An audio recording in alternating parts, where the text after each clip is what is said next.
do. But the quality of the workmanship is wonderful. The way in which each detail of this broad collar necklace is shown, the details in the face, the subtle modeling of the lips here, and wonderful detail in the ear and the nose.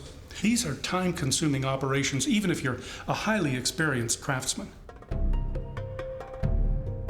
The characters painted on tomb walls can look extremely bizarre. You've got weird creatures that inhabit the underworld. Unearthly beings, alien-type beings.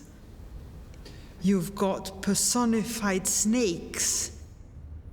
There is a dragon, half hippopotamus and half crocodile, or somebody else which has an absolutely enormous head. It's a funny, weird little character. Once the painting was finished, the last and most important component of all was needed: the sarcophagus. This was the coffin where the pharaoh would finally be laid to rest.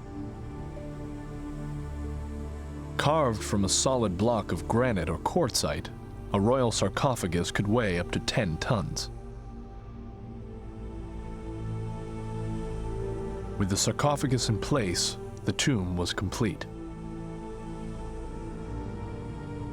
What had begun as a cavern dug out of the bare rock had been crafted into a finely tuned vehicle for transporting the deceased to the afterlife. It was now ready for its royal passenger, the mummy of the pharaoh.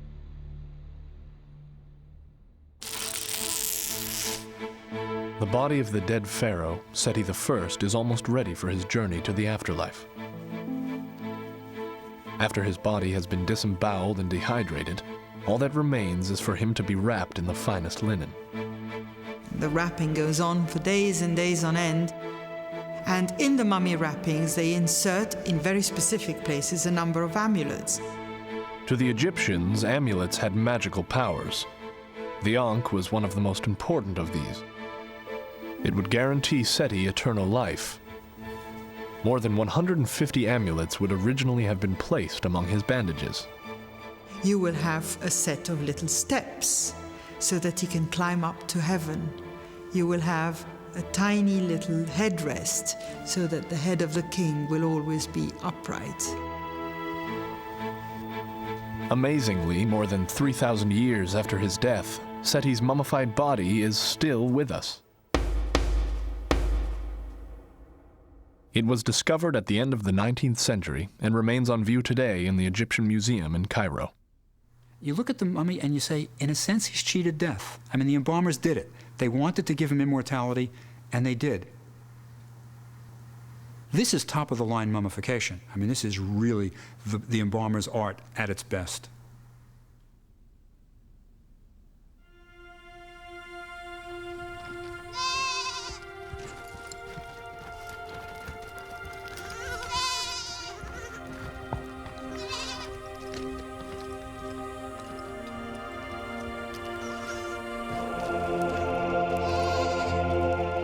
On its way to the Valley of the Kings, Seti's burial procession wound its way past a row of huge temples.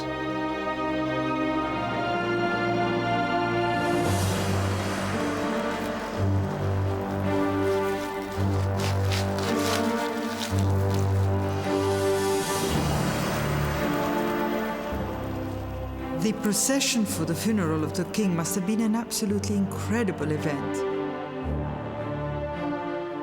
The coffin was a very heavy object, and it has to be pulled for miles.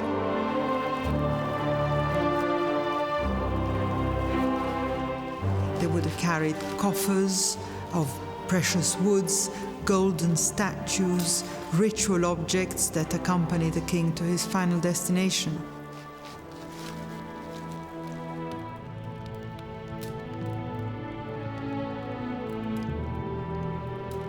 Finally, Seti I was carried into his tomb, set deep within the valley rock.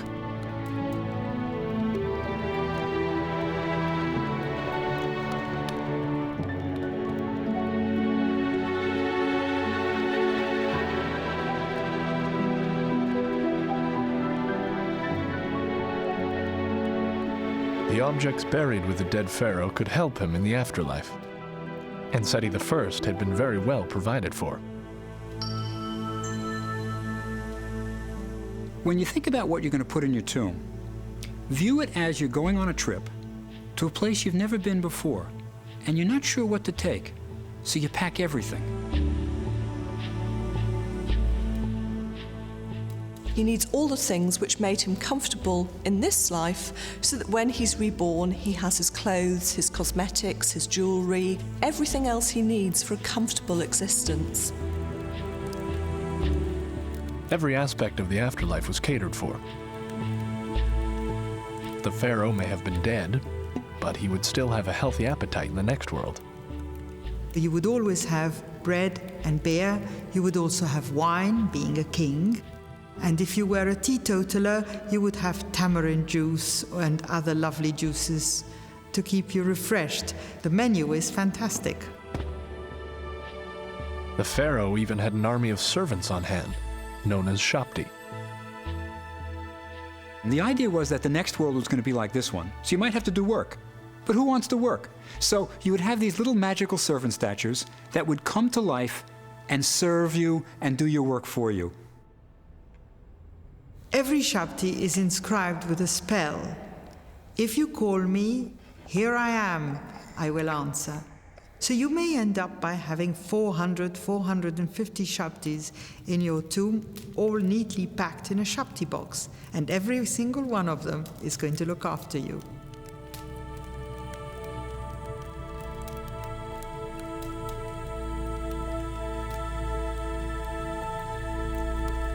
Finally, the sarcophagus was sealed. Surrounded by all his treasures, Seti I could now look forward to an eternity in paradise.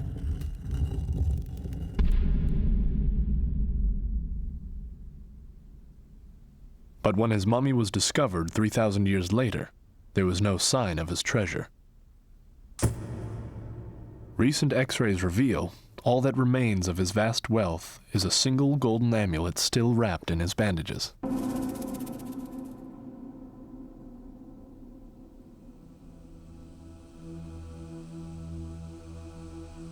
The rest of the tomb's treasures may have been plundered just 200 years after his death, when disaster struck in the valley.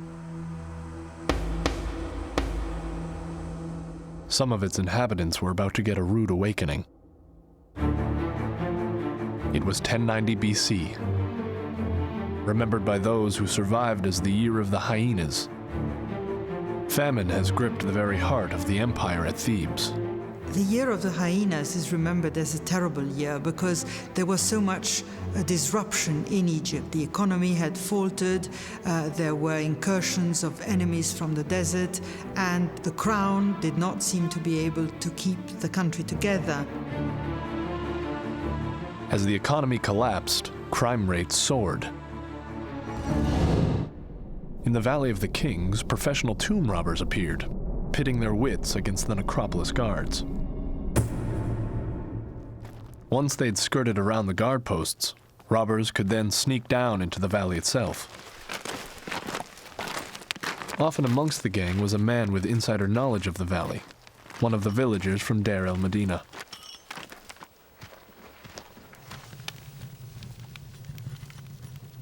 Robbers didn't force their way through the front door. Its broken royal seal would be noticed at the very next inspection. Instead, they often broke into tombs from above. Robbers are the same everywhere. They're willing to take a real risk if the payoff is big enough. And the tomb of somebody like Seti I, there's no bigger payoff.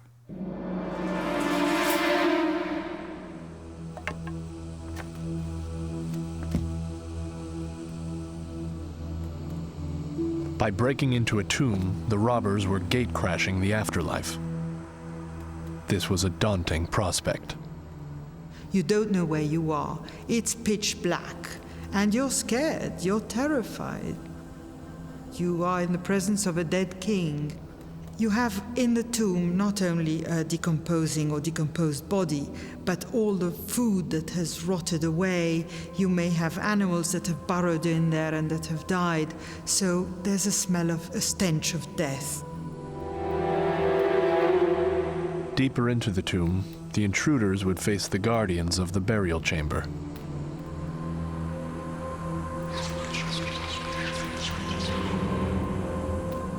Some believed these life-size statues had supernatural powers.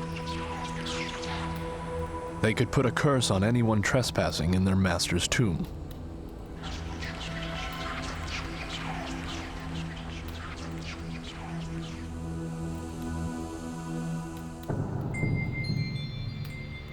Once in the burial chamber, the robbers found what they had come for. Gold. Vast quantities of it lay all around. Egyptologists can only speculate how much each tomb originally contained. The guesses are wild. I have heard figures from as much as 1/4 ton of gold to 100